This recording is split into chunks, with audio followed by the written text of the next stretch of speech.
الحمد لله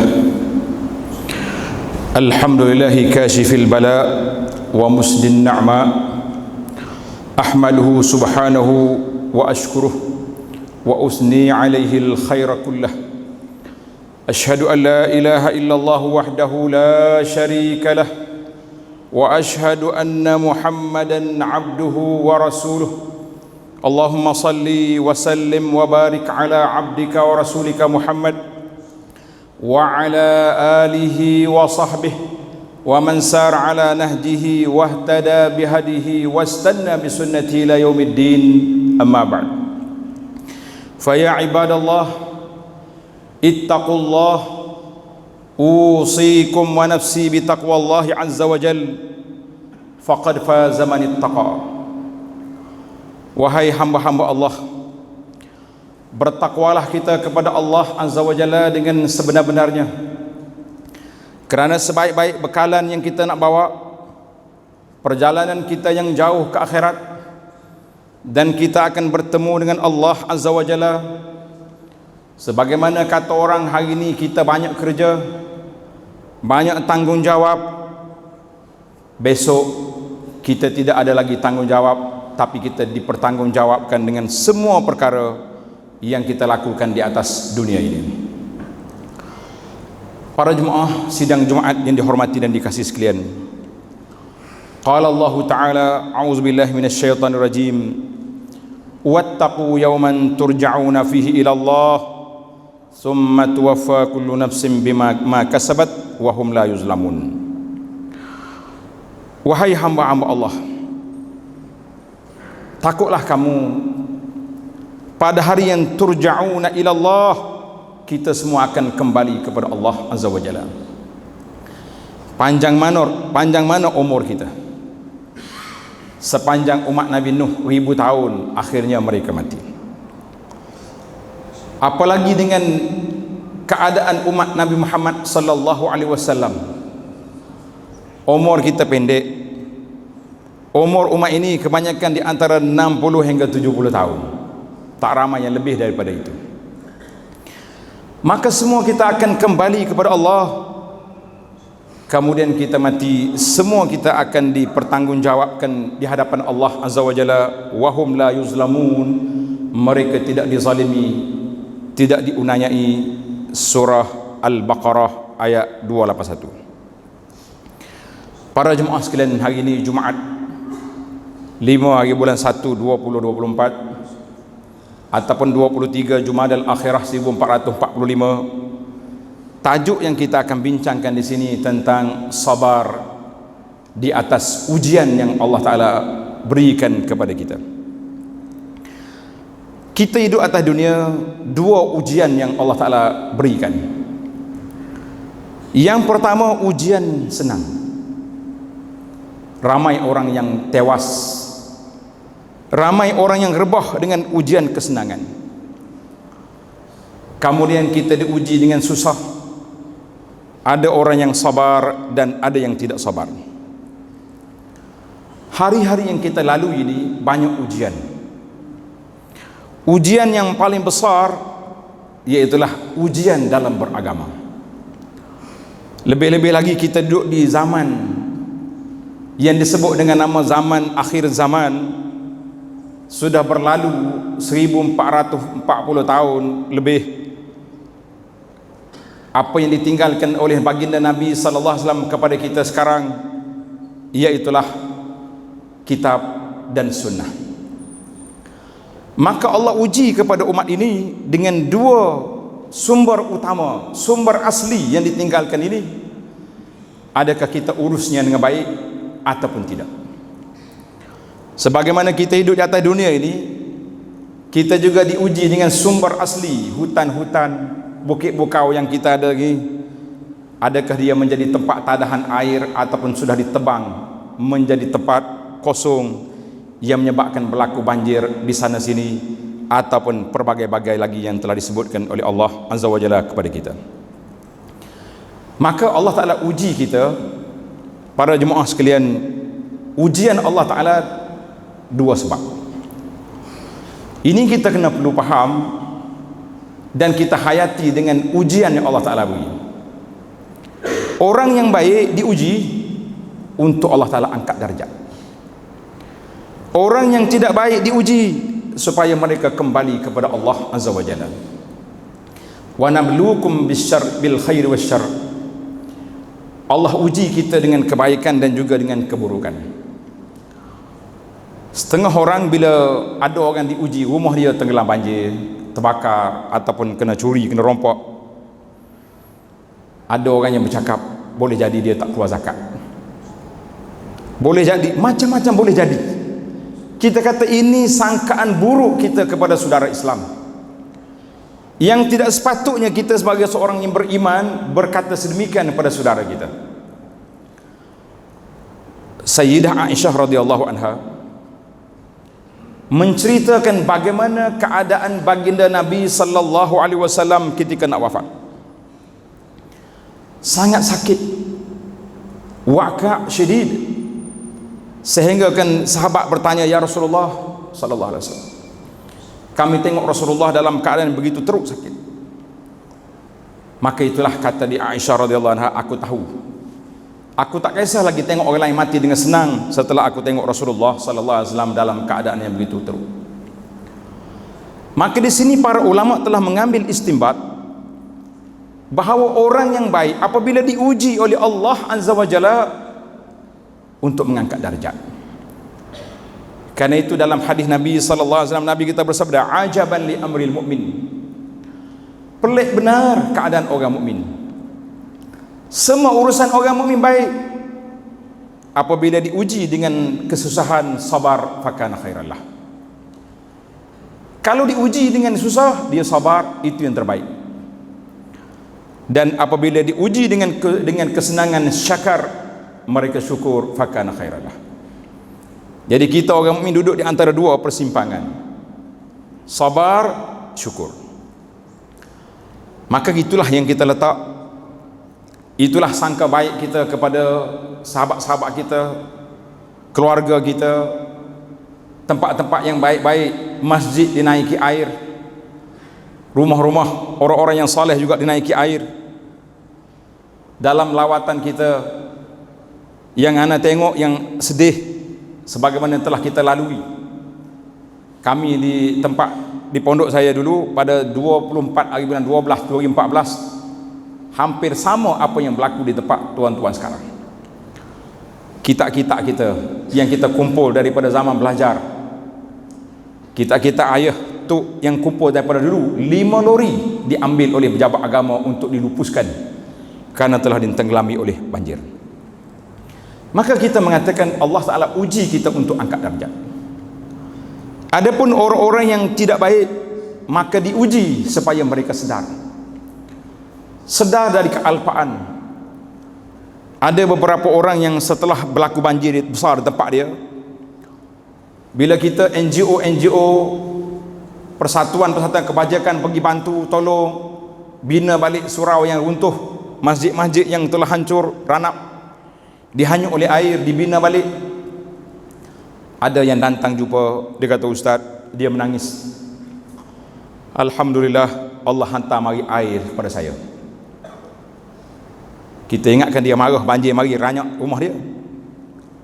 Dia kata, kalau tidak ada banjir ini, Ustaz tak akan jumpa saya di masjid ini. Kita jumpa di tempat orang berjudi, main belaga ayam, dan banyak lagi benda-benda lara yang berlaku. Kita mengatakan Allah Ta'ala sayang kepada hamba dia, maka diberinya ujian kepada kita. Al-mihan wasyada'id mutanawwi'ah. Ujian dan juga segala perkara itu berlaku dalam banyak dimensi, banyak jenis. Karena itulah dalam hadis Nabi sallallahu alaihi wasallam, Rasulullah SAW bersabda, la taqumus sa'ah, tidak akan berlaku kiamat yang besar hatta yuqbadal ilm, sehingga ilmu diangkat. Sekarang ini alhamdulillah masih lagi ada ahli ilmu, tetapi ilmu yang kita dapat hari ini, bagaimana kita nak nilai ilmu itu bermanfaat atau tidak bermanfaat? Ada orang belajar ilmu tidak banyak, tapi dia beramal dengan ilmu yang dia dapat. Ada orang yang berilmu, belajar banyak, kilik kitab pagi, petang, siang, malam, tapi nampak amalan tidak meningkat.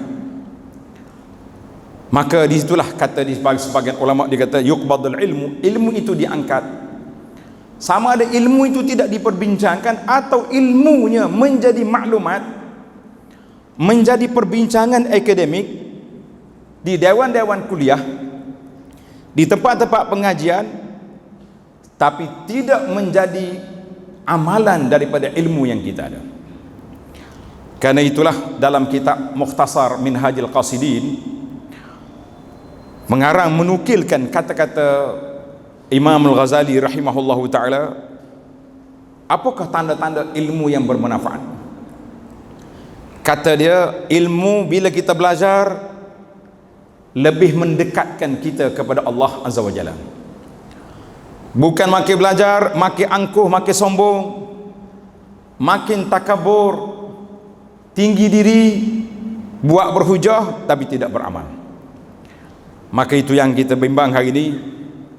Takut tanda-tanda kiamat ini sudah ada, orang yang mengaji banyak tapi amal tidak ada, ataupun boleh dikatakan sebahagian daripada ilmu sudah hilang daripada persada dunia. Orang tak belajar lagi ilmu yang sepatutnya kita belajar. Yang kedua, wa taksuruz zalazil, banyaknya berlaku gempa bumi. Hari ini gempa bumi macam-macam berlaku. Di kawasan kita ini alhamdulillah tidak ada gempa bumi, tapi dia ada banjir. Allah Subhanahu wa taala hantar mari air di setengah kawasan gempa bumi, sebagaimana tuan-tuan dengar di awal tahun ini apa yang berlaku di Yaban, di Jepun, sangat dahsyat. Kita tengok video yang orang tayangkan, orang share, orang hantar, seolah-olah dunia ini sudah menghampiri kiamat. Iza zulzilatil ardu zilzalaha. Allah tweet kita supaya kita tengok keadaan zalazil yang menyebabkan berlakunya tsunami yang menghancurkan bangunan yang besar-besar runtuh, jalan-jalan raya tenggelam, pecah, boleh katakan banyak hasil tanaman juga binasa, rumah-rumah kediaman hanyut, runtuhnya bangunan dengan sebab zalazil. Hanya sedikit berapa skala Allah Ta'ala uji, maka sudah berlaku tsunami yang begitu dahsyat. Kita boleh bayangkan bagaimana esok apabila berlaku sungguh, iza zulzilatil ardu zilzalaha, apabila bumi ini digoncang, pada ketika itu kiamat akan berlaku. Maka kita pun tidak tahu siapa yang dapat menyelamatkan diri pada hari itu. Allah Ta'ala gambarkan seperti orang mabuk lari sana sini, wa mahum bisukara walakinna adzaballahi syadid.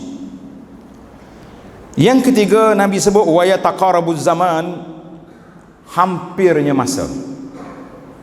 Kita tak tahu hampir masa di sini ditafsirkan dengan mana masa itu jadi pendek. Seminggu kita rasa sekejap je. Minggu lepas pergi Jumaat, hari ni Jumaat pula. Tahun lepas pergi sini, tahun ni sudah mari pula. Ataupun masa menjadi pendek, mana perjalanan kita cepat. Dulu kita jalan dengan jalan kaki. Daripada sini nak pergi ke petani berapa jauh. Kemudian datang pula kereta. Hari ini datang kapal terbang, masa menjadi dekat. Ada setengah riwayat kata yataqarabul aswaq, kedai, pasar pula jadi dekat. Orang tak payah pergi kedai dah sekarang ni. Duduk rumah pun boleh beli. Saya tak tahu sistem yang diguna di sini. Macam-macam sistem ada. Dengan hujung jari kita boleh beli apa yang kita nak di seluruh dunia. Sama ada produk-produk yang dikeluar di Arab, dia keluar di negara China, dia keluar daripada Thailand, dia keluar daripada mana, orang boleh beli dalam keadaan dia duduk di rumah dia, tak pergi ke mana-mana. Wa tazharul fitan, dan banyaknya timbul fitnah di kalangan kita. Maka para jemaah sekalian, dan juga wa yaksarul haraj, banyaknya berlaku pembunuhan. Dan dalam hadis ini yang terakhir Nabi kita sebut, harta-harta mulai menimbun. Dulu kalau kita masuk dalam kampung-kampung, rumah kecil-kecil, Sekarang ni kita berjalan dengan kampung, banyak rumah-rumah yang sudah besar-besar. Orang berada kenderaan yang baik-baik, nampak macam ada harta, tetapi yang kita bimbang, harta ada tapi tidak dikeluarkan zakat. Ini juga yang mengundang bala daripada Allah Azza wa Jalla. Hazal hadis rawahul Bukhari. Jadi para jemaah sekalian, apa yang kita sebut iaitulah berlakunya bala bencana, sama ada tsunami ataupun bencana ekonomi atau apa saja yang terjadi. Ini semua merupakan ayatillah, ayat-ayat Allah Subhanahu wa taala yang Allah Taala nak beri supaya kita beringat dan berhati-hati, sebagaimana ayat yang anda baca tadi, wa nabluukum bisyarri wal khairi fitnah wa ilaina turja'un. Kami uji kamu dengan susah, kami uji kamu dengan senang, dan ingat dua-duanya kembali kepada kami. Surah Al-Anbiya ayat 35. Hari ini kita tengok ujian kesenangan. Anak-anak muda berniaga, sudah jadi jutawan. Ada yang jual sambal saja, jual sambal melalui internet. Musim, kalau di tempat kami dia panggil PKP, kawalan pergerakan. Waktu Covid dulu kita tak boleh berjalan, orang boleh jual sampai jadi jutawan. Ada juga anak-anak kita jual bedak, dia panggil kosmetik, jual bedak, jual ubat-ubat, sudah jadi jutawan. Yang kita bimbang, ujian Allah Ta'ala itu tidak terkawal. Ada yang kaya jadi sombong, sebagaimana Allah Ta'ala uji kepada Qarun yang telah asalnya daripada Bani Israel, yang miskin, yang biasa je. Bila dia jadi kaya, nak tegur dah tak boleh lagi. Dia dengan sombong, dengan angkuh mengatakan, innama utituhu ala ilmin indi, aku dapat kekayaan ini kerana kepandaian, kebijakan. Kerana aku bijak, tak sudut deki dengan aku, maka kerana itulah para jemaah sekalian, ujian kekayaan, ramai orang rebah, ramai yang kecundang, dan ujian kesabaran juga, ujian kesusahan juga, ramai yang lemah, ramai yang susah. Maka kerana itulah kita perlu didik kita, keluarga kita, masyarakat kita, supaya duduk di antara dua perkara yang disebut oleh Nabi sallallahu alaihi wasallam tadi, iaitulah duduk di antara syukur dan sabar. Pentingnya kita bersyukur kepada Allah Subhanahu wa taala, sebagaimana kata di para ulama, syukru hafizun wa jalibun. Syukur itu fungsi dia dua perkara. Yang pertama, hafiz, dia menjaga nikmat yang sedia ada. Sekarang ni kita ada nikmat yang banyak. Dengan kita bersyukur kepada Allah Subhanahu wa taala, nikmat itu terjaga, nikmat itu terkawal, dan dia juga jalibun, dia akan menarik nikmat lain yang Allah Ta'ala anugerahkan kepada kita dengan sebab kita bersyukur. Maka syukur itu dalam berbagai dimensi, berbagai keadaan. Orang yang berilmu, zakat dia, tanda dia syukur, dia mengajar kepada orang, sampaikan ilmu kepada orang, itu tanda syukur. Orang yang kuat, sihat, pergi bantu orang. Sekarang tempat kita dilanda banjir, memerlukan bantuan.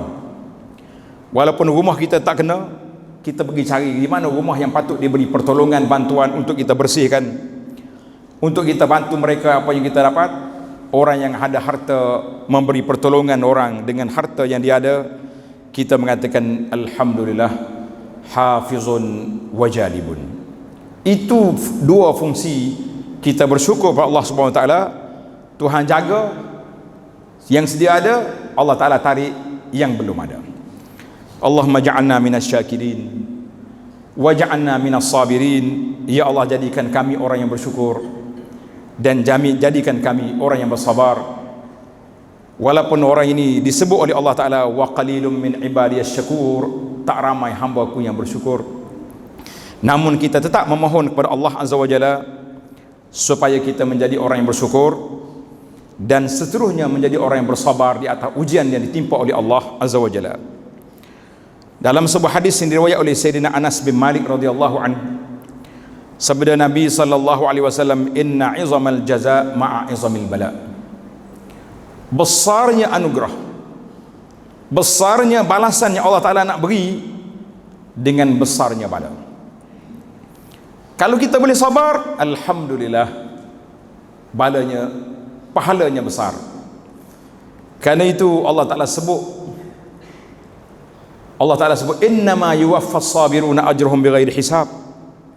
Sesungguhnya kami tunaikan, kami berikan kepada orang yang sabar pahala bighairi hisab, pahala tanpa had, tanpa limit. Kalau kita sedekah 1, 10 sampai 700, tapi sabar tidak dihadkan, maka ulama tadabbur, ulama tafsir mengatakan kenapa sabar tidak ada had? Kerana Allah nak tengok kategori sabar kita. Ada setengah orang, Masya Allah, sakit gigi, satu dunia tahu dia sakit gigi. Oh, sakit gigi dia tu, dia mengadu ke Facebook pagi hari lagi. Sekampung tahu dia sakit gigi. Dia balas dengan isteri dia, balas dengan bini, orang tahu, balas dengan mamak tu. Semua benda dia mengadu kepada makhluk. Maka kita mengatakan bukan semua benda yang kita kena bagi tahu kepada orang. Ada benda cukuplah kita maklumkan kepada Allah Azza wa Jalla dengan kita berdoa. Maka Nabi kata apa? Besarnya balasan mengikut besarnya kesabaran dan bala yang diuji oleh Allah Azza wa Jalla. Wa inna Allaha idza ahabba qauman ibtalahum. Allah apabila dia sayang kepada hamba dia, diuji. Sama ada uji melalui kedudukan. Uji apa saja ujian yang beri, biasanya ujian di sini dengan makna kesusahan. Karena itu Nabi kata faman radiya falahur ridha, siapa dia redha dengan takdir Allah Azza wa Jalla, dia tidak mengamuk. Dia tidak mengamuk sana sini. Habis orang dia laporkan, kita kata kita boleh lapor kesakitan kita, keuzuran kita, tapi dilaporkan kepada tempat yang boleh menyelesaikan masalah. Contohnya orang ni dizalimi, kita lapor ke bala polis, kita lapor kepada ketua kampung, kita boleh lapor kepada pejabat agama untuk mencari hukum halal ke haram. Apabila orang ni sakit, kita boleh laporkan kepada tabib, kepada doktor yang boleh mengubat penyakit kita. Bukan semua orang yang kita boleh ceritakan. Ada kalanya cerita kita tidak beri faedah, tidak beri pulangan, maka kenapa kita sibuk-sibuk nak lapor pada orang? Allah, Nabi kata faman radiya falahu ridha wa man sakhita falahu sakhat. Siapa dia mengamuk, siapa dia marah, siapa dia tak sabar, maka mereka akan dapat kemurkaan Allah Azza wa Jalla. Jadi para jemaah sekalian, apabila Allah Ta'ala uji kita, maka dua perkara yang perlu kita ambil, yang perlu kita berhati-hati dan kita ingat, bahawa ujian Allah Ta'ala nak angkat darjat kita, ataupun Allah Ta'ala nak sedarkan kita daripada kealpaan, kelaraan. Ada satu kisah di negara Arab. Orang ni di awal dia dihafal Quran. Bila dia kerja dia lupa, tak ingat. Sehari demi sehari dia tangguh untuk murajaah Quran, sehinggalah berlaku aksiden. Patah. Berapa patah duduk dalam hospital. Dia nak pergi mana tak lagi, maka ketika itulah dia murajaah Quran. Bila kawan-kawan mari berdoa supaya cepat sembuh, cepat keluar, dia kata tunggu dulu, doakan cepat sembuh, jangan doa cepat keluar hospital, kerana aku belum tamat lagi murajaah Quran. Dia kata Allah Ta'ala, tarik aku ke katil putih ini supaya aku kembali kepada kitabnya. Barakallahu li wa lakum fil kitab was sunnah, wa nafa'ani wa iyyakum bima fihima minal ayati wal hikmah. Aqulu ma tasma'un wa astaghfirullah li wa lakum fastaghfiruh innahu huwal ghafurur rahim.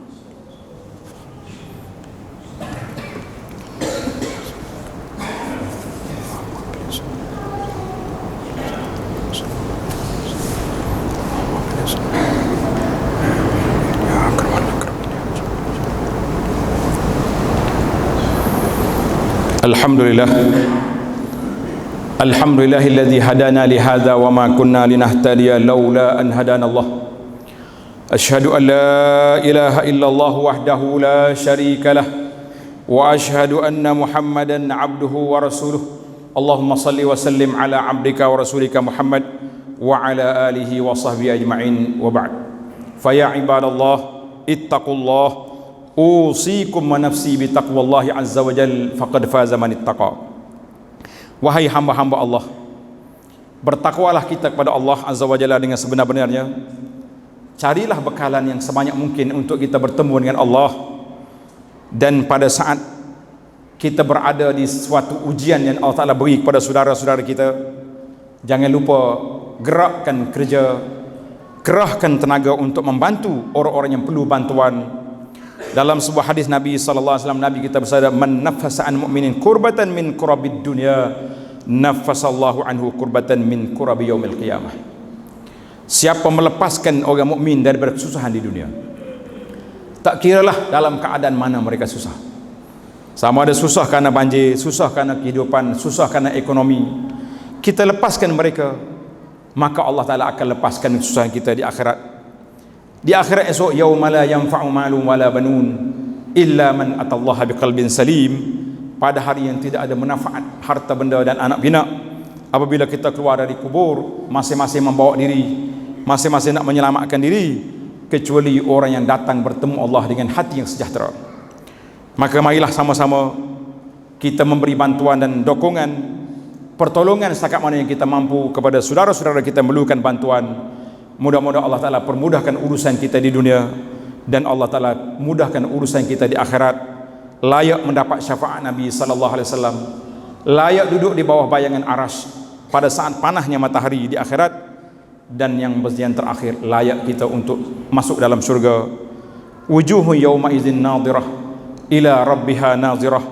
Yang paling tinggi selepas daripada itu, Allah izinkan kita untuk memandang pada wajahnya yang mulia. Allahumma ja'alna min ahlil jannah. Ya Allah, jadikan kami ini ahli syurga, jadikan kami orang yang layak memandang kepada wajahmu, jadikan kami orang yang layak mendapat syafaat Nabi-Mu sallallahu alaihi wasallam. Pada hari Jumaat dan hari-hari yang lain, sentiasalah kita berselawat kata Nabi sallallahu alaihi wasallam, kerana perintah Allah dalam Al-Quran, innallaha wa malaikatahu yusalluna 'alan nabiy ya ayyuhalladzina amanu sallu 'alaihi wa sallimu taslima. Allahumma salli 'ala Muhammad wa 'ala ali Muhammad kama sallaita 'ala Ibrahim wa 'ala Ibrahim, wa barik 'ala Muhammad wa 'ala ali Muhammad kama barakta 'ala Ibrahim wa 'ala ali Ibrahim fil 'alamin innaka Hamidum Majid. Allahumma ighfir lil mu'minina wal mu'minat wal muslimina wal muslimat al ahya'i minhum wal amwat innaka sami'un qaribun mujibud da'awat. Allahumma alih baina qulubil muslimin wa aslih zata bainihim wansurhum ala aduwika wa aduwihim. Ya Allah, ya Tuhan kami, pada saat yang mulia ini kami mohon dengan nama-Mu yang maha indah, dengan sifat-Mu yang maha tinggi, supaya Engkau berikanlah pertolongan kepada umat Islam di seluruh dunia. Ya Allah, bantulah saudara kami di bumi Gaza. Ya Allah, berilah pertolongan kepada hamba-hamba-Mu yang ditindas di bumi Palestin. Allahumma alaika bil yahudil ghasibin, Allahumma alaika bis sahyuniyin, Allahumma alaika bihim fa innahum la yu'jizunak. Ya Allah, ambillah tindakan kata Yahudi dan kuncu-kuncunya yang telah mengganyang umat Islam di bumi Gaza. Ya Allah, berilah pertolongan kepada saudara kami di sana, bantulah mereka, keluarkan mereka daripada kemeluk yang ada ini, berilah pertolongan kepada mereka, berilah kesabaran kepada mereka, berilah pertolongan-Mu ya Allah, nasran azizan, pertolongan yang segera. Allahumma alaika bil yahud fa innahum la yu'jizunaka ya qawi ya matin ya jabbar ya muntaqim ya jalal ikram. Ya Allah, berilah juga pertolongan kepada saudara-saudara kami yang dilanda banjir di kawasan kita ini, supaya mereka sabar, gantikanlah mereka dengan kerusakan dengan perkara lebih baik. Ya Rabbal Alamin, Rabbana la tuzigh qulubana ba'da idh hadaitana wa hab lana min ladunka rahmah innaka antal wahhab. Rabbana atina fid dunya hasanah wa fil akhirati hasanah wa qina azabannar. Wa sallallahu ala nabiyyina Muhammad wa ala alihi wa sahbihi ajma'in walhamdulillahi rabbil alamin.